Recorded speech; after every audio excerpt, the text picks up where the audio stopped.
How goes the family? Welcome back to Larry's Anything Goes. Hopefully, you guys have been having a great day. I'm just going to be on here for a little bit today. Talk about an great icon known as Mr. Good old. We know him all as Debo from the movie Friday. You know, if you're a big fan of Friday, if you're '80s baby like me, if you grew up in the '90s, you know one of the best movies to come out ever was the movie Friday, written by Ice Cube along with DJ Pooh. Great, iconic movie, legendary movie. All the characters we can still think about to this day. John Witherspoon, I believe, was the first to pass away from that movie. As he obviously played Pops on the movie, and Tiny Zeus, or Tony Zeus Lester, um, he was Debo. You know, big bad. You know, Debo, just the bully and whatnot, the neighborhood bully everybody was afraid of. So you know, it's crazy that he's passed away recently. Unfortunately, a couple days ago, but he will always be remembered, and I will say that with sincerity. He will always be remembered because you know he just was so iconic and whatnot, and the way he played any specific role. Because I mean, I'm no expert when it comes to actors and actresses and whatnot, but I will say with sincerity that there's certain movies that come out in this life that you remember. Okay, that you can remember every single line, and you can watch 10, 15 years can pass by, and more than 10, basically 25 years has passed by since that movie was made, and to this day we can still laugh our butts off at the movie Friday. We can still laugh at all the characters from Chris Rock, who played Smokey, Ice Cube, the list goes on and on. We can still laugh our butts off at all the characters in the movie. And when I got the news, I was just like, it's crazy. I didn't realize. I don't know what anything hasn't come out yet. I mean, he was 62 years old, and it's crazy to this day that he unfortunately passed away. And I just wanted to talk about it and go over some of his career, because the first time I saw Tom Lester Jr. was actually in the WWE. All right, because he was actually born in Compton, California, and whatnot. I knew he was from Los Angeles, but I didn't know he was actually from Compton or whatnot. But he was actually born in 1958. From Compton, California. And the first time I saw him was actually, and it's actually interesting. The first time I saw him was actually during the WWE, what's now the WWE was known as the WWF back then, in my day. And he was known as the wrestler Zeus, and he would often square off with the Macho Man, Randy Savage, Hulk Hogan, and things of that nature. And he went between WWF and WCW, and then they obviously consolidated them and turned it into the WWE and whatnot. And he was known as Z Gangster when he went to WCW. And then the first movie I actually saw him in, he was squaring off against Hulk Hogan in the movie known as No Holds Barred. It was like really Hulk Hogan's big debut film and things of that nature. But he was just a very interesting character no matter what he played in. And then when you'd actually have hear him interview and have a conversation, very, very intelligent gentleman and whatnot, very big, 6'5", nothing but muscle, but he was definitely, he played in a lot of movies. I remember he was in Armed and Dangerous for John Candy. He played a prison guard, back, because he really got his movie career started back in the 80s. He played a prison guard in Runaway Train. He was in 8 Million Ways to Die, Powers, Booth, body, always played the bodyguard type, police officer type, prison guard type, um, he was just Things to Do I remember the movie Things to Do in Denver When You're Dead. He was just in a lot of great movies.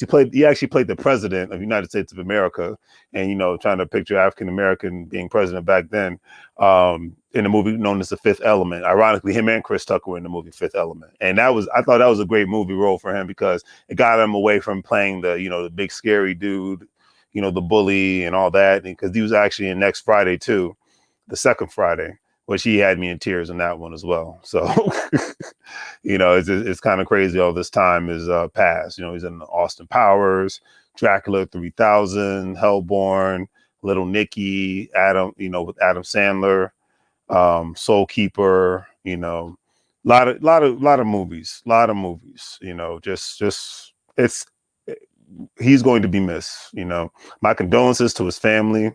I wish everyone nothing but the best in this regards. Like I said, I wasn't going to be on too long talking about it, but you know, when these people pass, even though you don't know them, you a piece of you kind of goes with them in a sense, especially given the fact that you know Friday is just one of those iconic movies that it's like all the characters.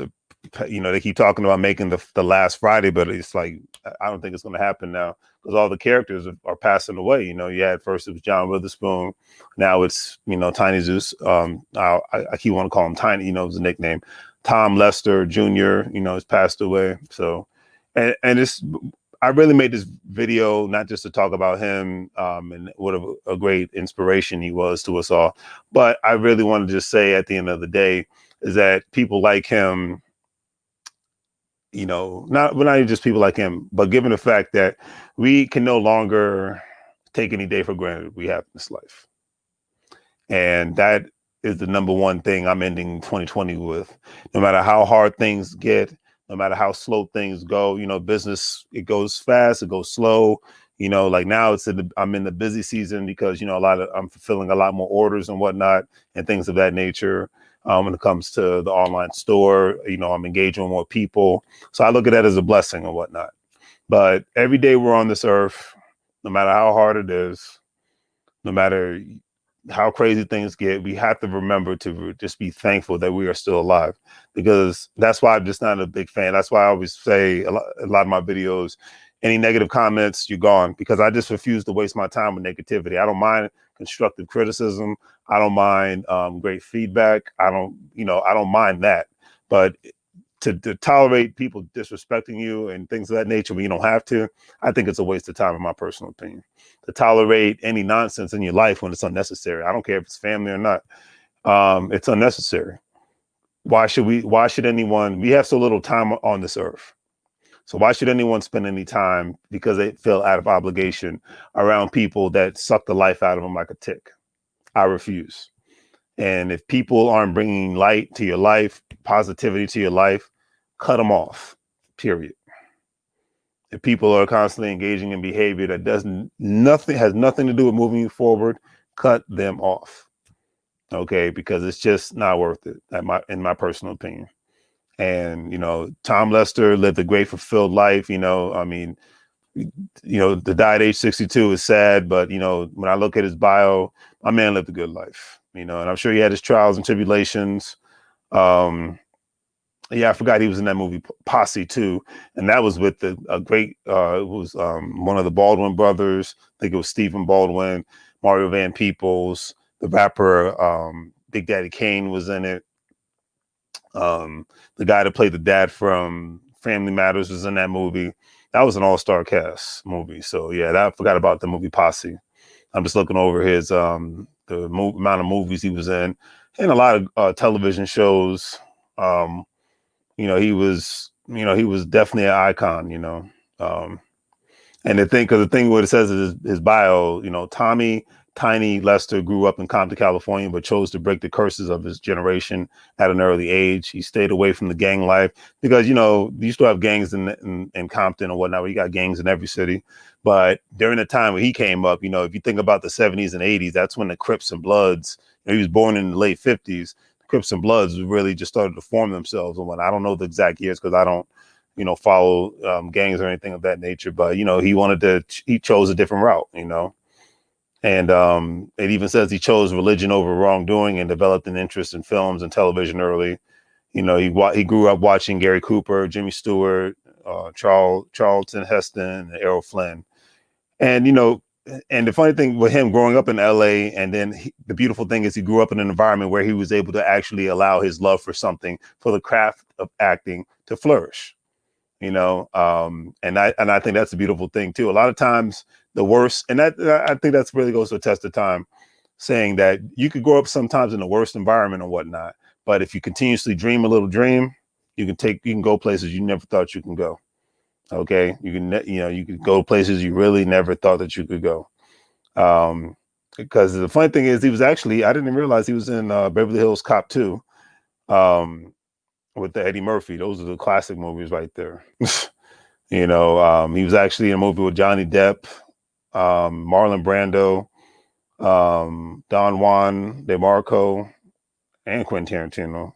Oh yeah, I remember that. Yeah. He was in he worked with what movie was that? Jackie Brown. Yep, he was in that movie. He played a bail bondsman, and that was a great movie too, for him to break out of being typecast or anything of that nature. So yeah, but I have a lot of respect for people that, they grow up in a hard situation and they figure a way to just look for the positive around them and whatnot. Like you said, him growing up in Compton, California, he could have went the gang route, he could have went the negative route, but he decided to go the positive route and whatnot. And I think everything in life happens for a reason. And he was in an environment where he could, get a good craft, hone the craft, and flourish from there.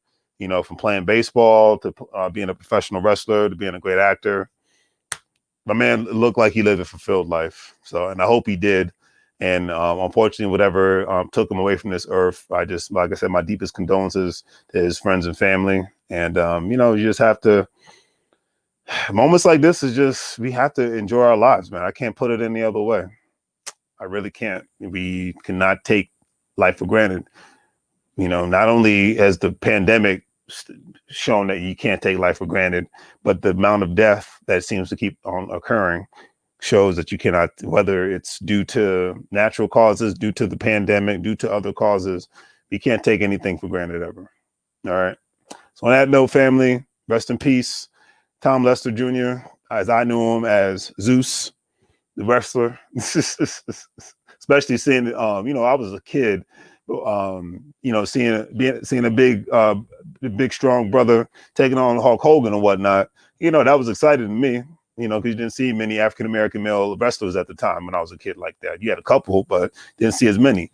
So the fact that, it's like, hey, I wanted to be him. I remember when I was even a kid, I was pretending to be Zeus, and